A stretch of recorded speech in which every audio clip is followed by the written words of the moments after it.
Hi, Becky. How are you doing? I'm doing well.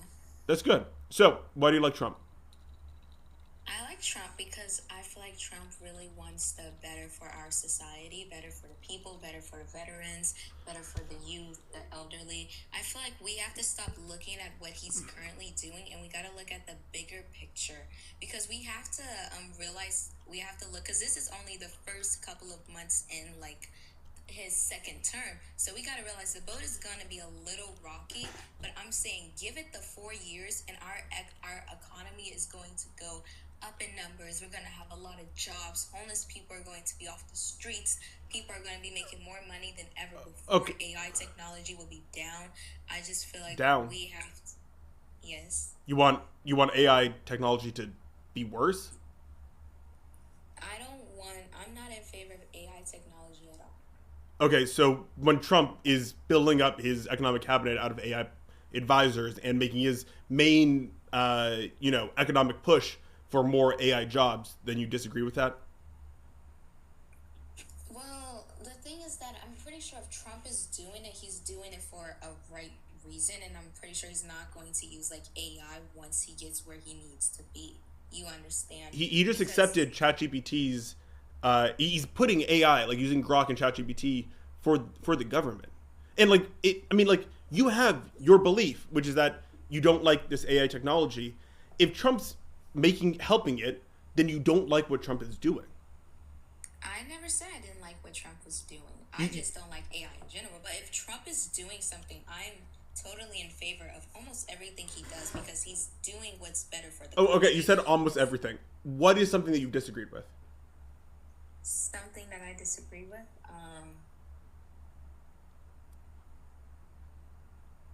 Oh, I know him telling people to go bleach when the COVID-19 like got really bad. I don't know why he told people to do that, but I still feel like that's not really his fault. It's really like his supporters' fault, like the other MAGA members, because why would you listen to someone telling you to What? go down bleach? Wait a He was second. No, no, wait. literally I'm sorry, telling Becky. Wait. Even if you're in a room full of children, let's say, and you let something and you say it accidentally, you should still be at fault for that. Like, even if the people didn't have critical thinking skills, even if it was an accident, you would still be at fault for that. Like, that's a good thing to fault him on. That was a stupid thing to say, right?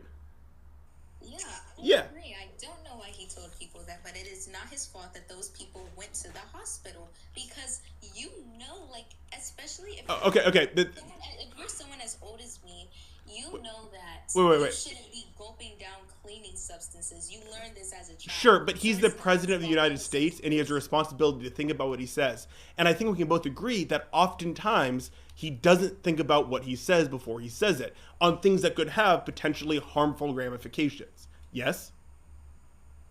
sorta. Okay, so, yes.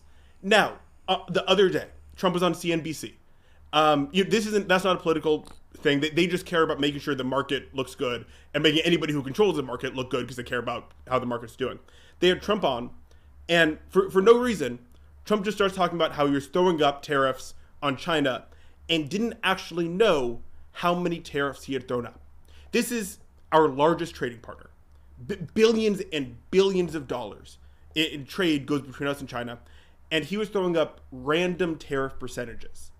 He was thinking without speaking on an issue that concerns every American and the economy as a whole. Do you think that that kind of bad non-thinking trade policy is a sign of a good president? Well, I feel like we have to look at his moral character Wait, and no, this is economics, not morals here.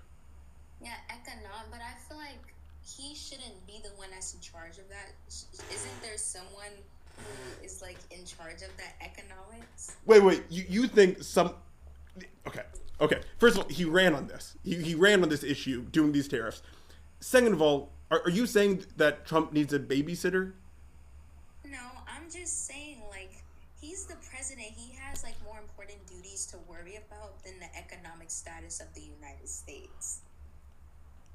That's literally the most important thing besides maybe the safety of the citizens that he has to worry about. Yeah, and he's like extremely worried about our safety.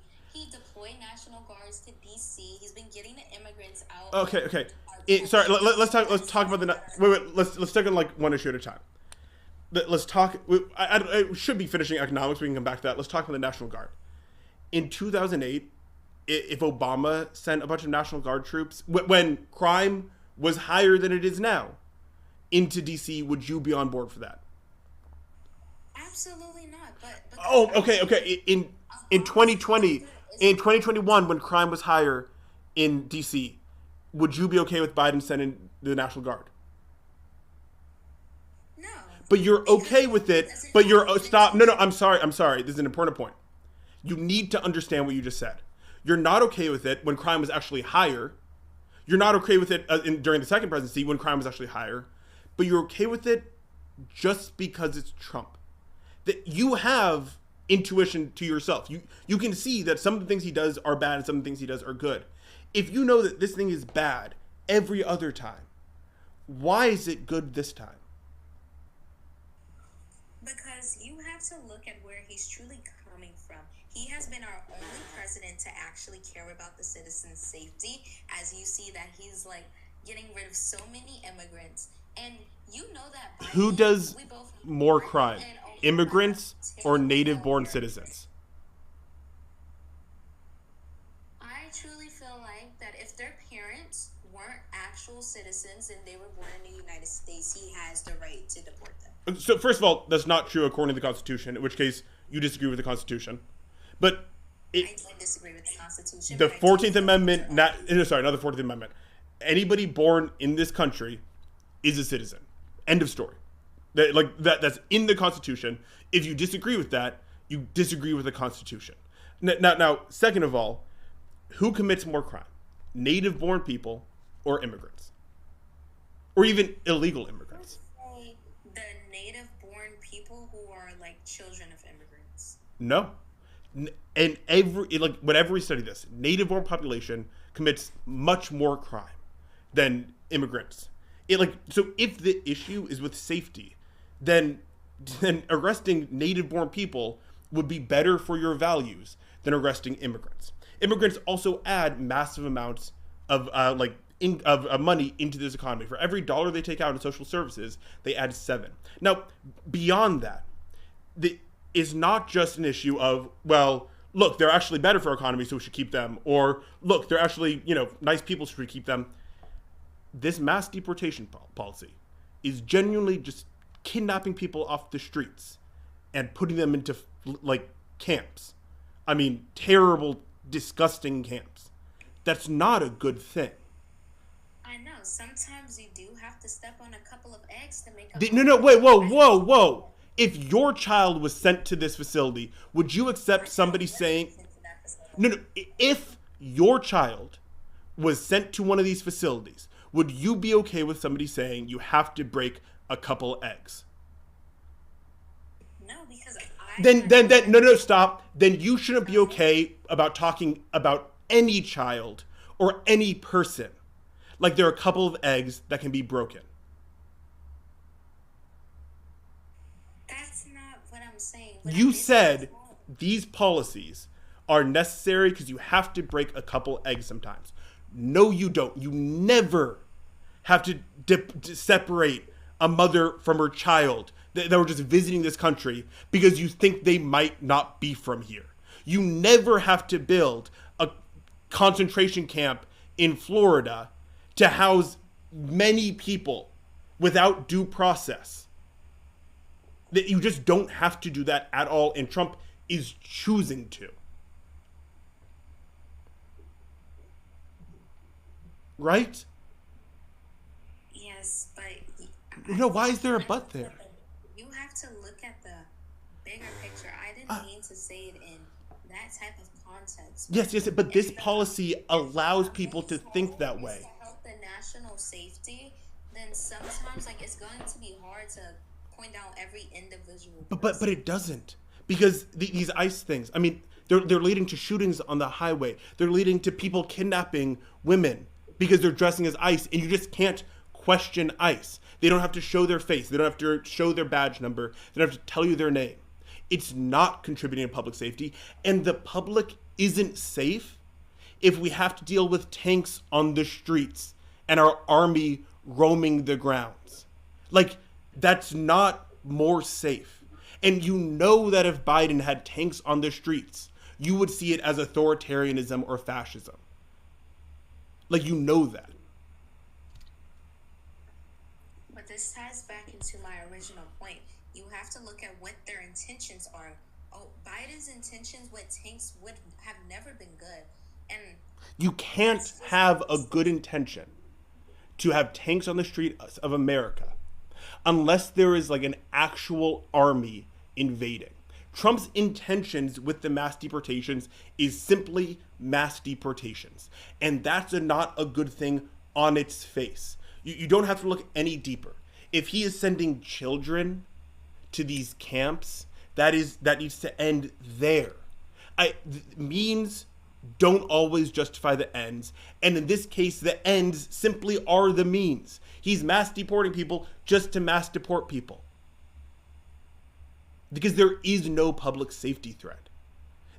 Every single institution will back up that crime has been going down. That immigrants and illegal immigrants do less crime than native-born people. Do you believe that if people do something illegally, they shouldn't be charged with it or they shouldn't face any consequences? One, remember, we're talking about sending people to a concentration camp as a consequence. So off the bat, his policy's out the window there. But consequences, being in this country illegally is a civil offense. That's not a criminal offense. That's not, wait, I'm sorry. That's not a deportable offense. Second of all, it is much cheaper and easier to simply document the people than to send them back to their country and have them try to come back here again. And it's more humane. And it's better for this country to just document the people. If we're rounding them up, we can just document them. 92% of the court dates set with immigrants and their families are met. And Trump is rounding people up at those court dates, making people more scared to actually follow the legal ways to get in here. That's something that I don't agree with right there. Because if they are legally trying to get in, I don't know why he would be doing that. I am the type of person who do believe in his intentions and his moral character, but some things he do is a little questionable. And I had this argument earlier about how before someone is president, they should take like a psychological test. Because if he's truly a narcissist, like people says, I feel like he needs a psychologist with no bias who would actually go there and mentally evaluate them and evaluate any president. Because a narcissist shouldn't be running the country. And I feel like if there's not someone to mentally evaluate the president, I don't understand why that system isn't in place. Fair point, and especially, like, we could definitely use more mental evaluation. Although, if you're looking for somebody who's not a narcissist to run the country, you're going to have a real hard time. I think every single president, I mean, Trump is literally the textbook definition of a narcissist, but every single president was. But second of all, okay, you bring up moral character. What am I going to say? For Trump's moral character? Yeah, what am I going to say? That he has intentions on helping people, making our country... No. What am I going to say in response to you saying is a good moral character? Oh. I don't know. I mean, it's truly up to the individual. Okay. Because I know that Trump has done some very terrible, bad, and questionable things, but I am in favor of believing people can change. Yeah, but he hasn't. But he has never shown that he has. 27 allegations spanning 30 years.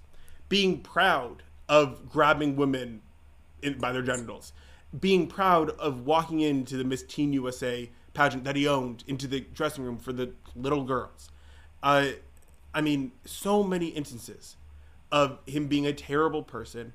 And then his policy, as we're talking about right now, the stuff that you disagree with, is more evidence of him not changing and continuing to be that bad person with a very bad moral center. I think he cares about his family, and I don't think he wants to hurt the American people. Like, I don't think he like wants the American people to suffer, but his policy doesn't help them, and every action he's taken shows that he's not a moral person. So, do you believe that everything he says in his rallies and when he talks about are all just lies? When he talks about he's wanting to do good for the American people, I truly feel when people express like that level of, I guess, concern for their country or just for people in general, it shows that they have some type of empathy. I don't believe that everything he says is just lies. I feel like his heart is in the right place, but his mind isn't. One, that's still a bad president then if his mind's in the wrong place, even if his heart is. Two, when I look at his rallies, I see him trying to convince the people to support him.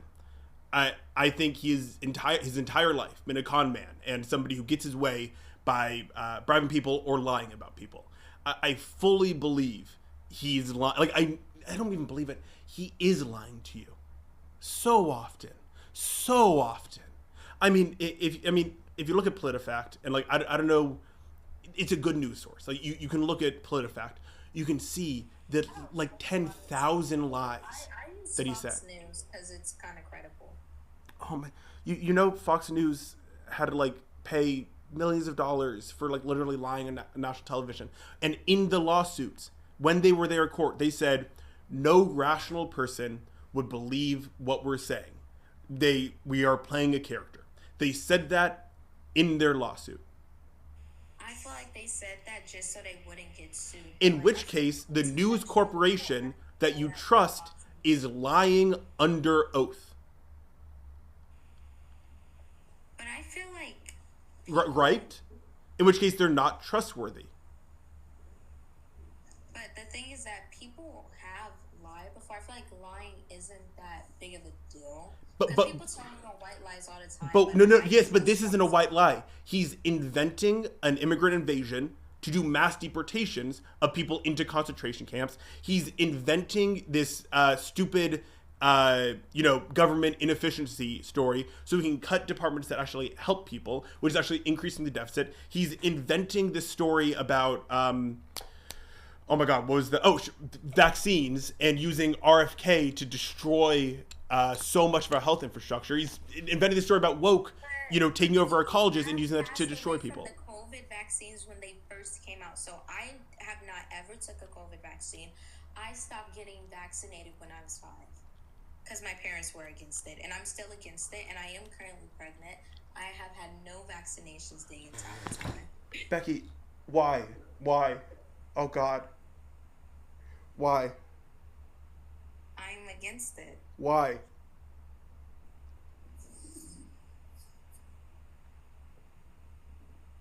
What? Why?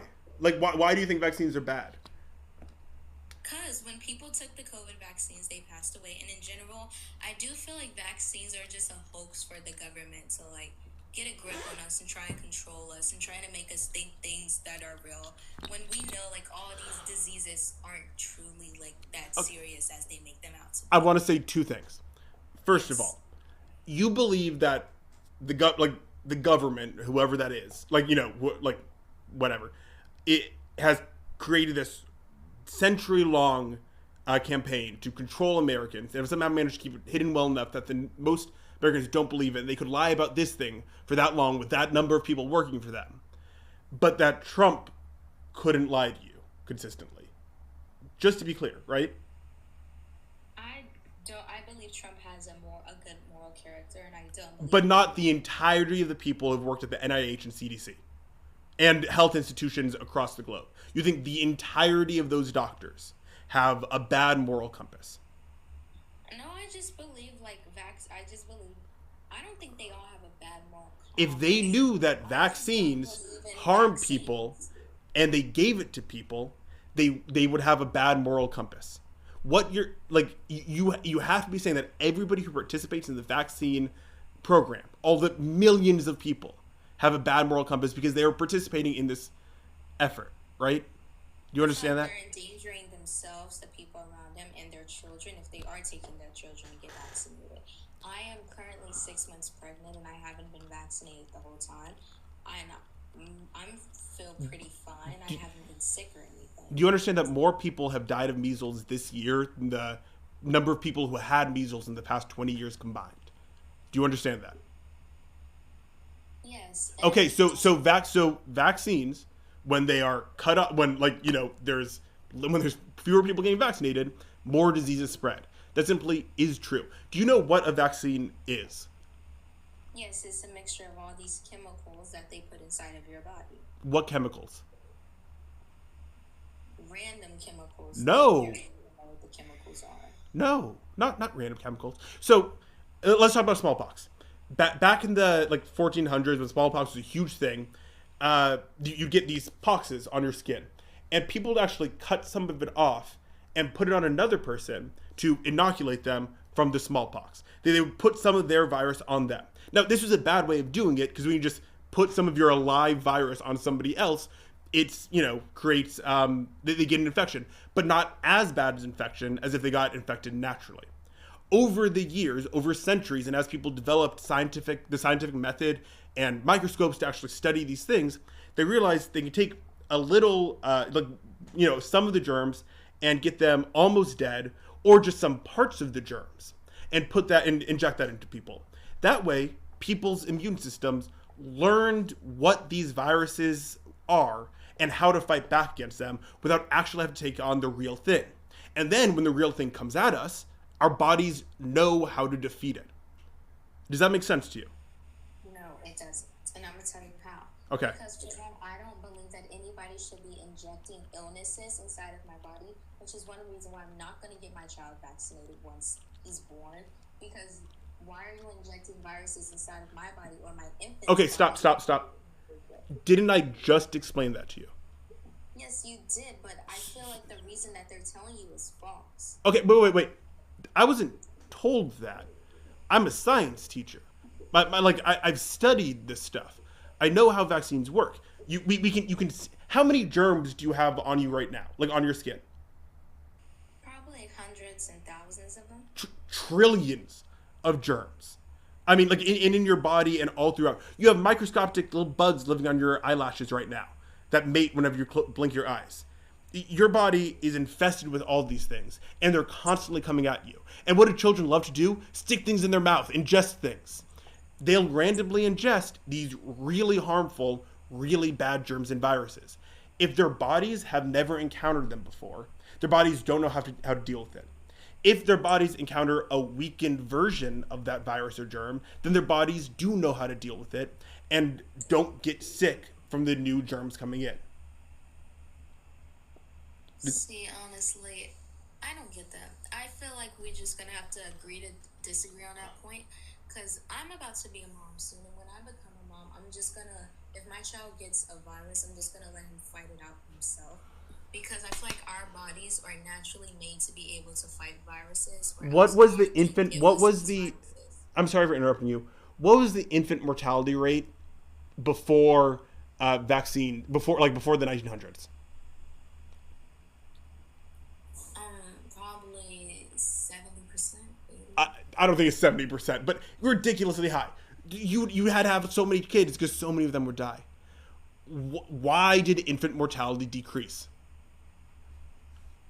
Because more people were figuring out how to take care of their infants better.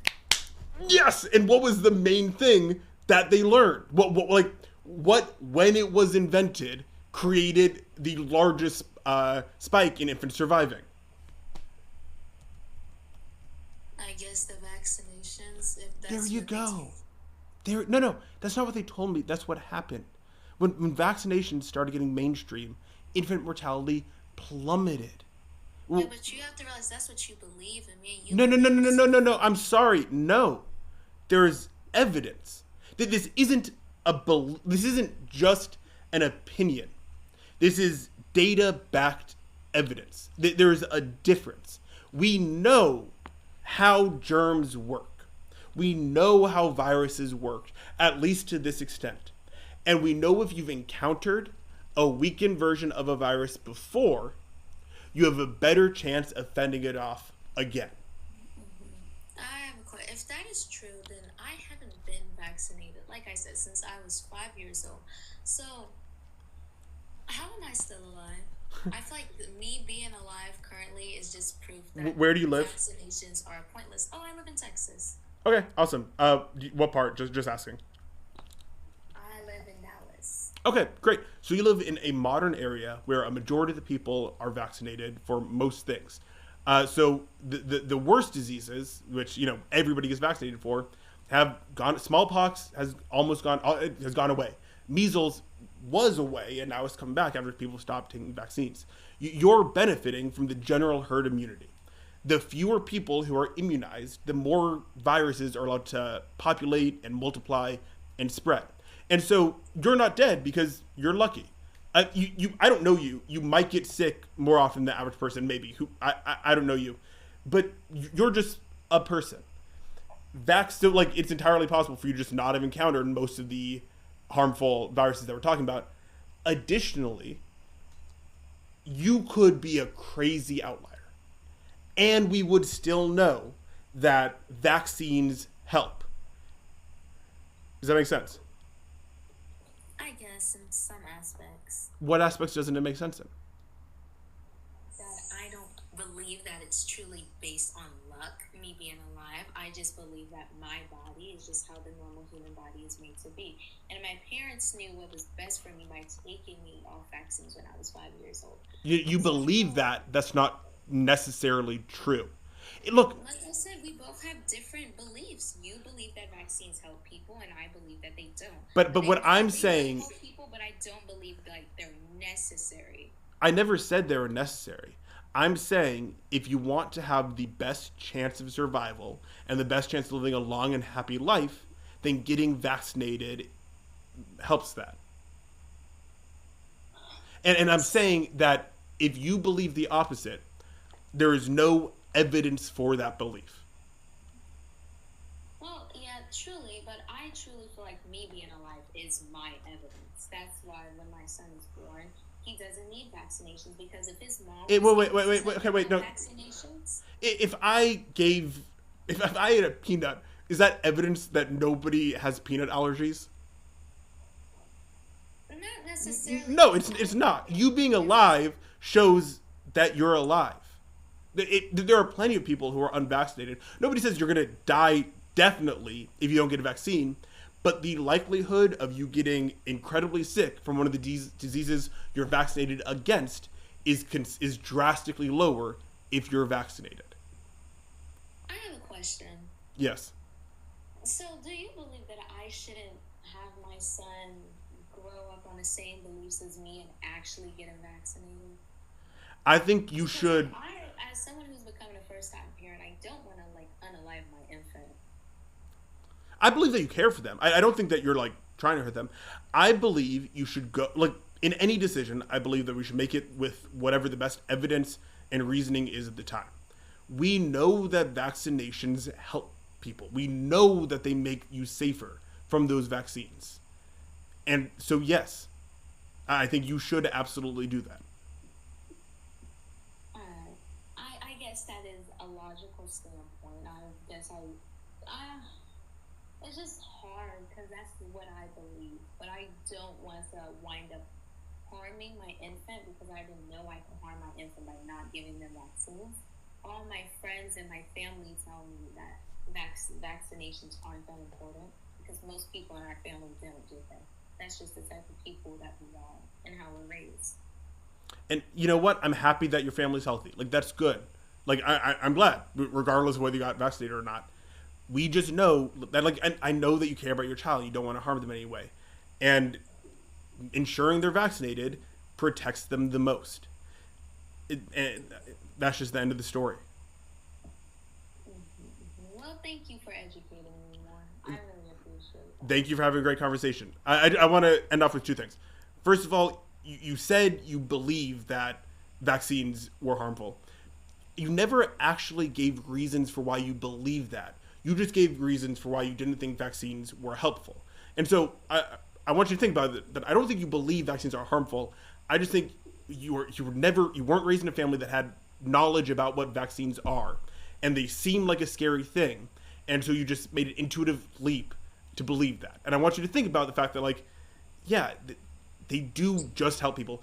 Second of all, every single thing we talked about with Trump, you admitted you didn't like what his actual policy was. And I just want you to think about that too. Yeah, you did give me a lot of stuff to think about. I feel like, thank you honestly for this conversation. I think because of this conversation, I will set up my first doctor's appointment. I actually haven't went to go see a doctor my whole time during my pregnancy. I just been letting it go. But I think it might be the best for me and my child, since I didn't know what I was doing was actually harmful to my infant. I just truly go off what my family and my friends tell me. But thank you for this conversation, for helping me understand more and actually helping me protect my child. I have a lot of homework to do. So thank you. Thank you. Have a great day. Please go see a doctor.